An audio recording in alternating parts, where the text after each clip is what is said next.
2 games, 2 wins. Next stop, San Diego and Arsenal. And look, I don't think today's game was the most entertaining, but we'll do what we did for the Leeds game. We'll do a summary of the first half, then a summary of the second half, as we change the full outfield in the respective halves. It makes no sense to sort of talk about the game as a whole, because essentially we played 2 45-minute matches. So let's start with that first 45 minutes. And there were a couple of changes to the starting lineup. Anthony made his way back into the team, and honestly, I don't think he did too much. I think there were some certain improvements, in particularly from Amad Diallo. I thought he'd had a fantastic first half.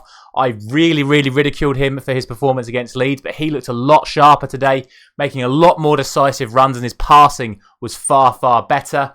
What that meant, though, is that Anthony had to play on the left. Now, that is something I've been asking Erik ten Hag to do with Anthony for a while, but he didn't really seem that effective up against a very good Clinton Mata, who is Lyon's new right-back, replacing Gusto, who went to Chelsea. But to be fair to Anthony, when they swapped sides, Anthony went over to the right, and then he looked really dangerous, and then Amad over on that left-hand side, he didn't get any change off Mata either, and neither did Sancho when he drifted over to the left-hand side as well. So I think it's just fair to say it was a very good performance from Clinton Mata, but Amad Diallo I thought was very good.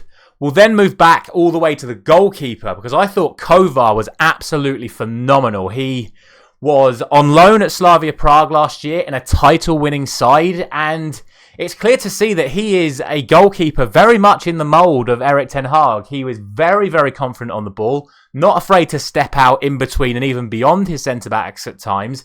He's played a couple of risky passes, but when you've got Varane and Martinez, you can play risky passes because they're such classy defenders that they can just get themselves out of it as well. But I have to say, again, I talk about the problems that we had with David De Gea. Commanding presence. He was coming for crosses, getting high claims, making punches, and just wanting to be on the ball, making movements for his actual defenders to pick him out. And then when he got it, two-footed, playing passes out wide, playing balls into midfield, into the likes of Mainu in the first half and Gore in the second half. Really impressed with Kovar. Very interested to see what happens with him because, like I say, championship winning goalkeeper last season.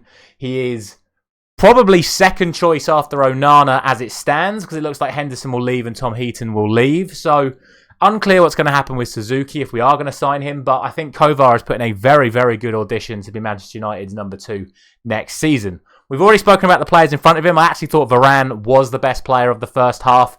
He is an absolutely immense defender. Some of the balls that were being put in from wide areas were very dangerous, and when Kovar couldn't come for it, Varane was dealing with them fantastically. Made a few crucial tackles as well. Really impressed with Varane. But the thing that stood out most for me from him and Martinez as well was some of those little diagonal balls that they were playing through to Anthony, through to Amad, and a couple even directly down to Sancho, who, again, himself looked a little bit more dangerous as well. What that meant is that we didn't really particularly need the midfield that much. Mason Mount had another solid performance. I thought Hannibal dropped off today. I thought he was poor at times. And Kobe Mainoo at 18 years of age just looks like the complete package already. And very interested to see how much game time he's going to get under Erik ten Hag this season.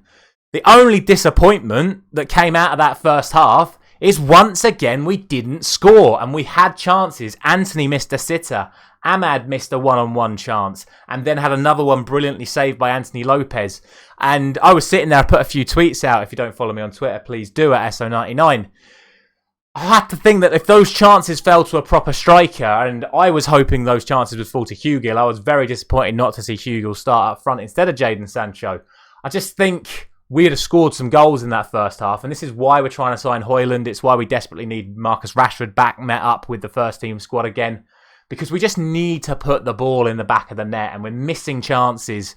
I know it's only pre-season, but those chances are going to come during the season, and these players just aren't quite capable of taking them at the moment. On to the second half, and the goal drought was over, and it was Donny van der Beek, and you can see, I'm sure I've used it as the thumbnail for this video, the emotion in his face when that ball hit the back of the net. So pleased for him. I love Donny. It's not quite worked out for him at Manchester United, but hopefully today's performance has given him some more confidence to either stay at the club or show potential suitors that he is still the player that we signed. He makes good movements into the box. It's a phenomenal ball from Dan Gore. Well, more on him in a moment. But he puts a brilliant ball in. Donny breaks the lines into the box and just cushions the volley perfectly into the far corner of the net. A brilliant, brilliant goal from Donny van der Beek. Now we will talk about Dan Gore, because he was absolutely everywhere. What a performance from the young man. Breaking up the play, making passes, making runs. I mean, considering the midfield three was Dan Gore, Fred and Van der Beek, Dan Gore was the star player in that midfield. He was absolutely brilliant. And again, more on Fred shortly. But I mean, I think he's the sort of player that we do need to be loaning out. I don't really know the sort of how we balance between our youth team players and how many should go on loan and how many should stay in the under-21s, because Dan Gore looks like a proper player, the sort of player that I could see really, really excel in the Championship or potentially even at a lower end Premier League side. I thought he was absolutely fantastic. Next to him was Fred, who played like Fred does. Good break-up play, terrible at passing. The amount of opportunities he had to put Hugill in or Forsen in or Hansen Aaron in, and he just gave the ball away time and time again. He has got to go, however much money we can get for him. I know we've already rejected a bid from Galatasaray, but just get Fred out the door, get ourselves some proper players in, whether it's Amrabat or whether it's just giving these youngsters more first-team opportunities. They're so talented, so good on the ball, and Fred just isn't it.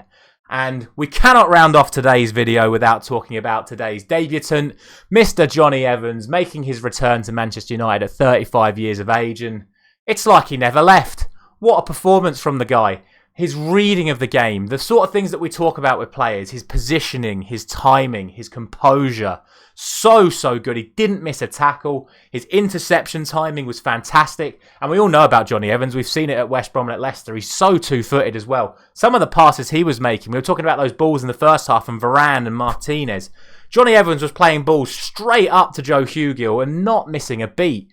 Honestly, if he can perform like that for the rest of pre-season, get rid of Harry Maguire and get Johnny Evans back in the squad. He is so good, and I'm so pleased to see him back at the club. And whether it's just for the next couple of weeks or whether it's for the whole season, I am more than happy to see Johnny Evans wearing the Manchester United shirt again. And I should also mention before I go about Joe Hugill, didn't really get an opportunity today. The build-up play around him was good, but he never really got that one goal-scoring opportunity. I still thought his movement was fantastic. I thought his hold-up play was brilliant.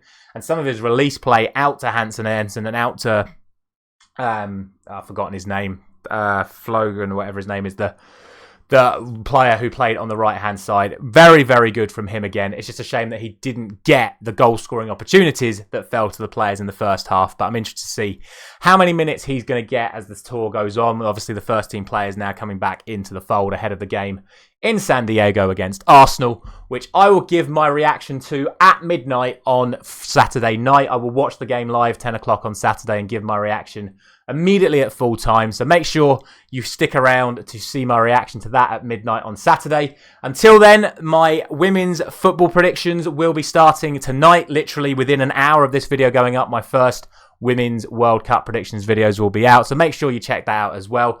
Let me know down in the comments all your thoughts about today's game. Drop a like on the video, subscribe to the channel if you are new around here. I will see you very soon.